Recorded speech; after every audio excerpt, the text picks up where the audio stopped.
The Sweet 16 is here, March Madness. Before we hop into this video, let me know in the comments if you guys want to see more March Madness content on this channel. I'm certainly very willing to make it, and NFL content is coming soon. I am going to be making a power rankings video, and then something else about the draft. But let's hop right into this video breakdown. Alright, so how this video is going to work is we're going to predict each round. So I'm going to start by predicting out the Sweet 16 and kind of showing you how my bracket fits along every step of the way. Then we're going to go on predicting the lead 8, the final 4, and finally the national champion at the end of this video. If you guys do enjoy it, please consider leaving a like and subscribing. It helps me out a lot. And also comment down below what picks you agree or disagree with. Who do you have winning it all? And now let's just hop right into the video. Alright, so we have our Sweet 16 set up right here. We're going to start with this first matchup right here, SDSU and UConn. Now, let's take a look at the stats here between these two teams. UConn is either tied or ahead of SDSU in all of these stats. Field goals, three-pointers, rebounds, and frees. I mean, both of these teams have played very well, but there's a reason why UConn's the 1 seed and San Diego State is the 5 seed. UConn makes more threes, makes more points. They do make less free throws, but they have a higher percentage of free throws in their game, and chances are they will be the ones with the lead towards the end of the game. And for my final prediction, there is one thing that is heavily influencing this more than any of the stats I just showed you. If I could take you back to last year, the national championship was San Diego State, and number 5 San Diego State, and number 4 UConn. UConn's now number 1, but guess what? Now this is in the national championship, and I think SDSU, some of those players, actually quite a lot of those players, were on that team that lost to UConn last year, and they are going to want their revenge. And this is a big trap game for UConn. UConn has looked like the best team in this tournament by all measures, but this right here is a trap game, and I think they're actually going to fall for the trap. I have SDSU getting the upset win here to go to the Elite 8 and a very early exit for UConn in this tournament. So this is a look at my updated bracket. I'm going to just do this every time. It's going to be very quick. But let's move on to our next game. We have Illinois and we have Iowa State. So let's check out the stats for these two programs here. Illinois is leading in every major stat. I know Iowa State's the 2 seed, but they only have one more win than Illinois does. And I have Illinois going pretty far in this tournament. In my original bracket, I had them going pretty far. I had them winning this game in my original bracket, and as far as my prediction goes, I have them winning this game again. Let's just check out these stats here before I move on to the next one, because these are really interesting to look at. Illinois makes 73% of their free throws, and they make 35% of their threes. That is pretty good.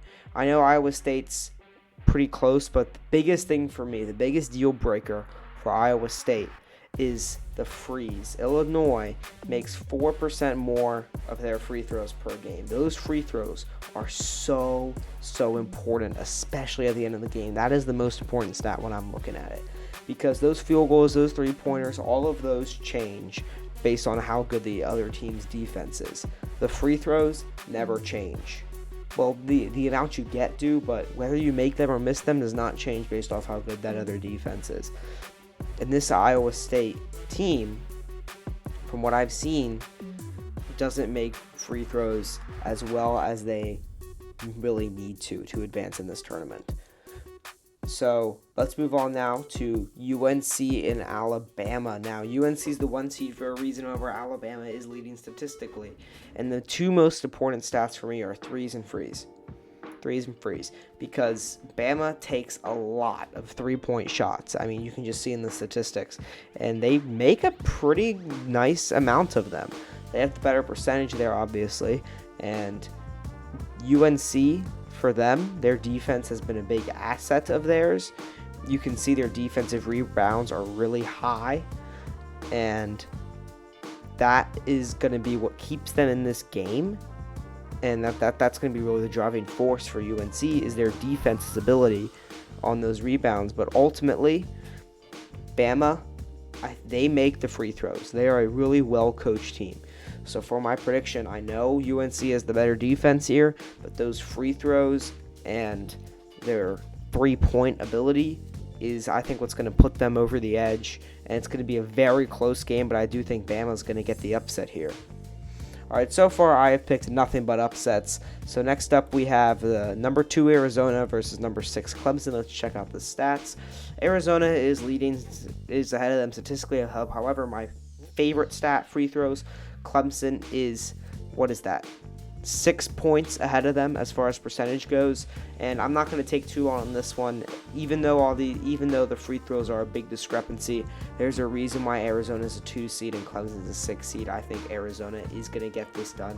It could be close. I think it's going to be close, but at the end of the game, I think it's really Arizona is going to be pulling away once we get towards the end of this game. All right, now that we have our East and West done, let's go ahead and move on to Houston and Duke. Now, this game is one I'm excited for. Statistically, Duke should be winning this game if you just look straight up at these 4 stats. These are the most important stats in my opinion, but these stats do not factor in defense, which Houston has a really good one, which is why I actually have them winning this game. Now, Houston's the 1 seed for a reason, all that, but for me, the big thing is heading into this tournament, Duke was not looking the same. Duke did not look like the Duke we all know and love. Well, maybe not love, but Duke did not look like the Duke that we all know. And it showed. It hasn't showed this tournament, but it showed then. And I think once they go up against a really good team like Houston, it's really going to show. And honestly, I don't even know if this game will be that close. I don't even know if this game will be that close. Duke could win it. It wouldn't shock me, but I don't even know how close this game is going to be. Let's move on now to a really fun story this year, NC State and Marquette. Usually there's a little bit of a lower seed, like we had, what was that team, Princeton last year, 15th seed, who made it really far. I think they made it to the Sweet 16. NC State here, some people have had NC State as their national champion. That is a bold pick. And while NC State does get more rebounds, Marquette is just much, much better at shooting, and they're the 2 seed for a reason. I mean, I'm going to have them winning this game. I think this will be closer than you would think an 11 and a 2 seed matchup would be, but NC State is the 11 and Marquette's the 2 for a reason, and I think it's a pretty good reason, and I have Marquette getting this one done. NC State could win it, and that would not shock me. I know I've said that a lot, but this game, it will be close. Like, I'm going to tell you right now, this game will be close. Marquette's going to get a little bit of a scare, but I do think they're going to get out of here with a win. So let's move on now to our next to last Sweet 16 game, Gonzaga and Purdue. Checking out the stats. Purdue, I thought, was going to lose. I thought I had Purdue losing in the round of 32 to, who was it? I don't remember what team it was. I'll put the logo on the screen right here with the name.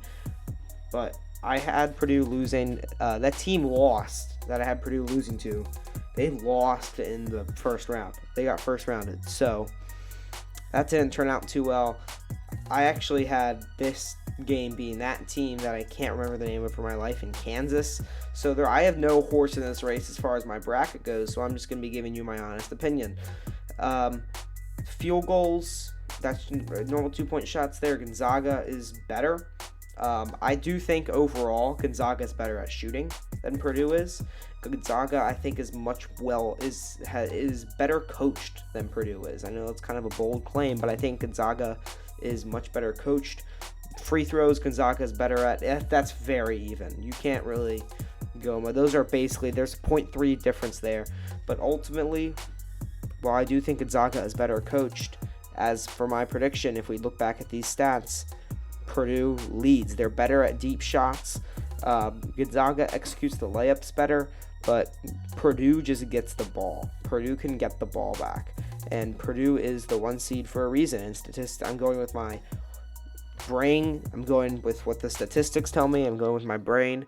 And my gut is kind of leaning Gonzaga here, but I'm sticking with Purdue.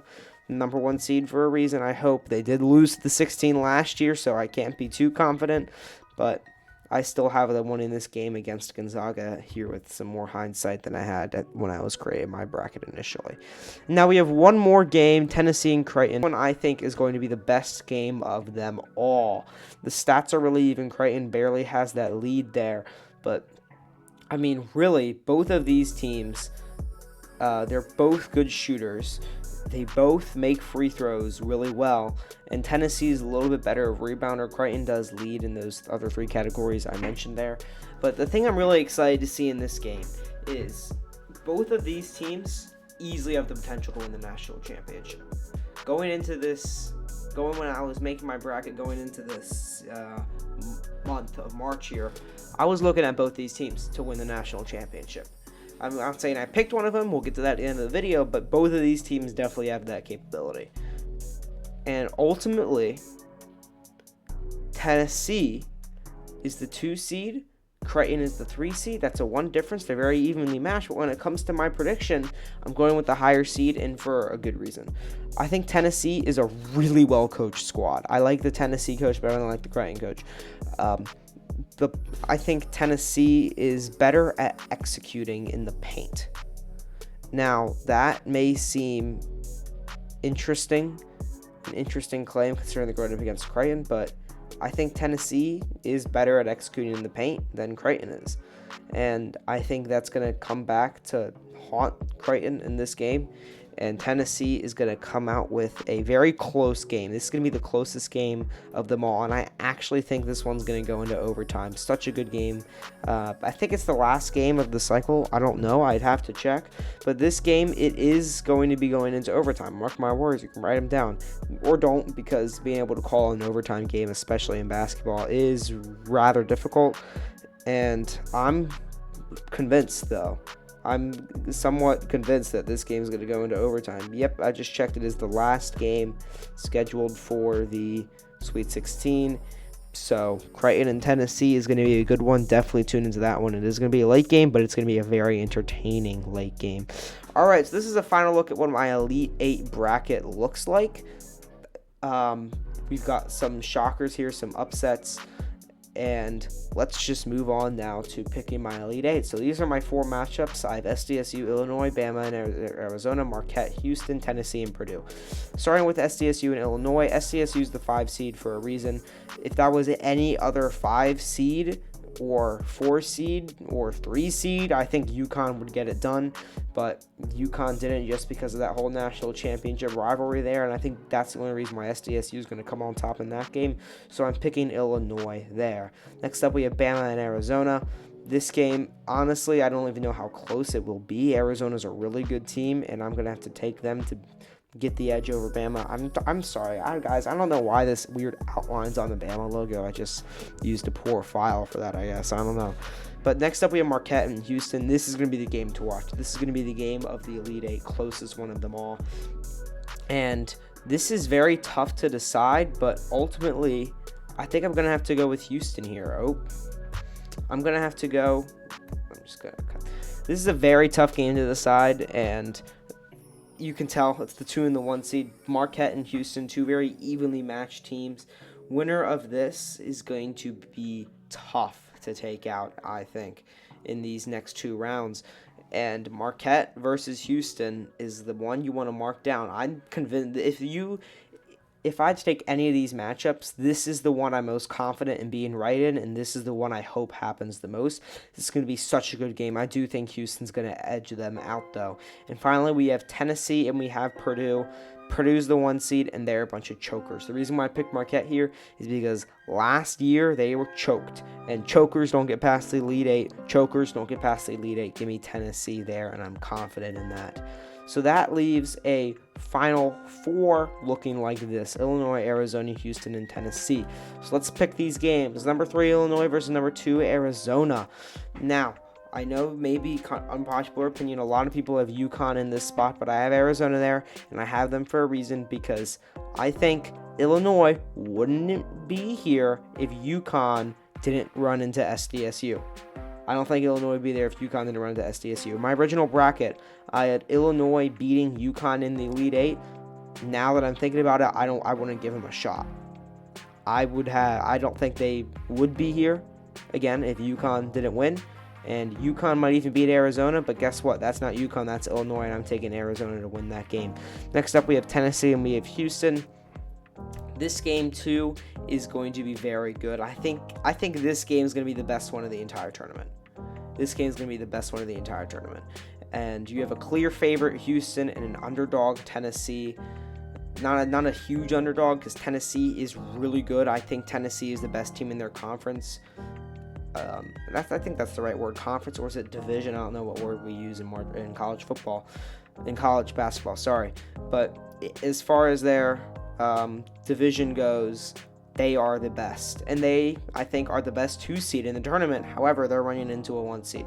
And this 1 seed Houston, I think, is actually going to get the dub on them. It's going to be a very close game. This one's going to go into overtime. Of these 2 games, I'm most confident in this one happening, and I hope it does, because that's going to be a really fun game to watch. So this is what my bracket looks like. Finally, we have Arizona and we have the University of Houston. Now, let's go in to the championship game. I know I said Tennessee was the best 2 seed in the tournament, and I said that Houston was going to beat them, so it may seem like my pick is obvious, but guys, it's March. It's March.